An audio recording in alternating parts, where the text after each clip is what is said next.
Hey everybody, welcome back to another episode of Coffee Cutscene here on Handsome Phantom. Thank you all for joining me. It's good to be here. Last week I was filming pretty much just when I woke up, and what was funny about that is if you listen to the first half of the episode, my voice sounds kind of like I had just woken up. By the end I had sounded a little better. It's more into the afternoon on this fine Saturday, so hopefully I sound a little better. Also, I'm on my second cup of coffee today, and it is a little bit cold at this point. I drank most of it getting ready for the show, but I did want to shout out to my bean of the week, and that is the organic Aramo from Ritual Coffee in San Francisco. Fantastic, probably my favorite roaster. Check it out. So just a couple days ago, we had sort of a pseudo reveal of the Xbox Scorpio over on Eurogamer/Digital Foundry. And really what it was just kind of a deluge of what the technical aspects of the system are. And so without getting too much into the weeds, the technical aspects of it are pretty good. I mean, they are definitely better than the original Xbox, better than the original PlayStation 4, and better than the PS4 Pro. I don't want to go too deep into the technical jargon, teraflops, all that great stuff, but I do find this system really interesting overall with the Scorpio and the PS4 Pro and what these systems are out to achieve. We've already seen PlayStation 4 Pro and how it's not necessarily a revolution of the PlayStation 4. The 4K, I think, it's understated how awesome it is, especially, actually more than the 4K, is the HDR. Looks great. What's been more interesting overall is the contrast of Scorpio and PS4 Pro, where PS4 Pro announced, released shortly later, and now it's just kind of out there doing its thing. Whereas Scorpio, we've had a much bigger lead up, such as E3. This is the first reveal of the console, then a lot of months, and this Eurogamer reveal, and then I'm assuming we're gonna have a big blowout at E3. But Microsoft has made it really clear that they want this to be sort of a new beginning for the Xbox One. They've already gone all out with the branding, the most powerful console yet. That might not be exactly, I know it's most powerful console something.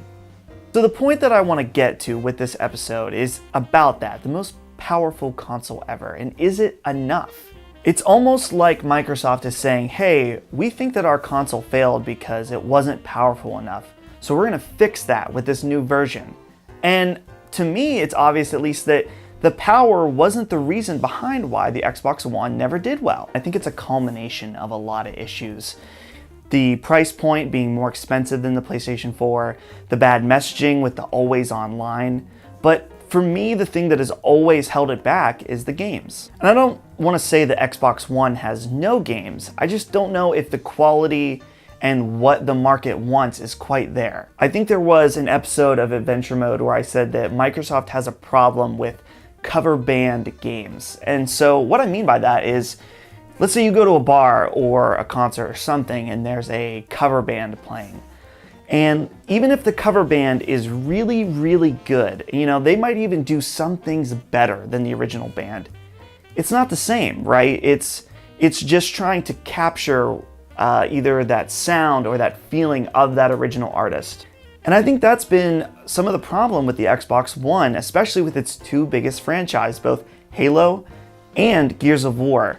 Microsoft has made cover band games, we'll say, where yeah, it's the same characters and the same IP, but they don't have the same original studio working on it. We've seen studios take franchises and change them and adapt them and make them their own and be successful at that.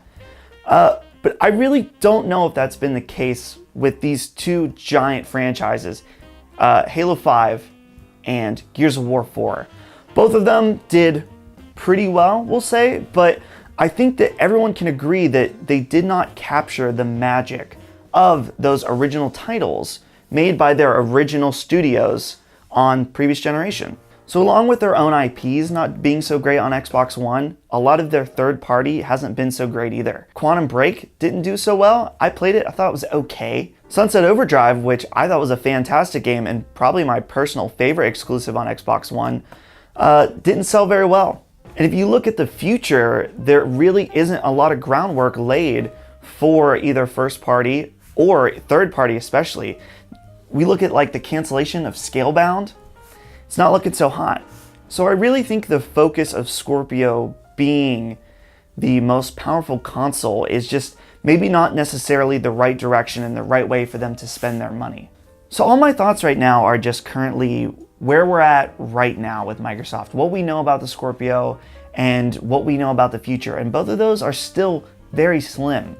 I really hope for the future of Microsoft and the future of Xbox that at this E3 we get a blowout of either awesome games, new IP, things like that. I really think that that's what could push the Xbox to a must-own. A lot of people already have PlayStation 4s, so if they focus on trying to convince people to buy a second console, say, hey, these are the games that you need to have, I think that's what really could hook people in. So that's it for this week of Coffee Cutscene. Thank you so much for joining me. I really appreciate it. And thank you for last week. We had tons more views on last week's episode, so really appreciate it. And thanks for checking out. I hope you're enjoying the show. Please let me know your thoughts about Xbox Scorpio down below in the comments. Because I'm really curious about what the general consensus is. Currently, there's not enough for me to really know if I want this console. And so, yeah, I'm very curious as well. Let me know what you think. So again, thanks for coming out. Make sure to like the video and subscribe so you can get notified when all of our new content comes out. See you guys next Saturday.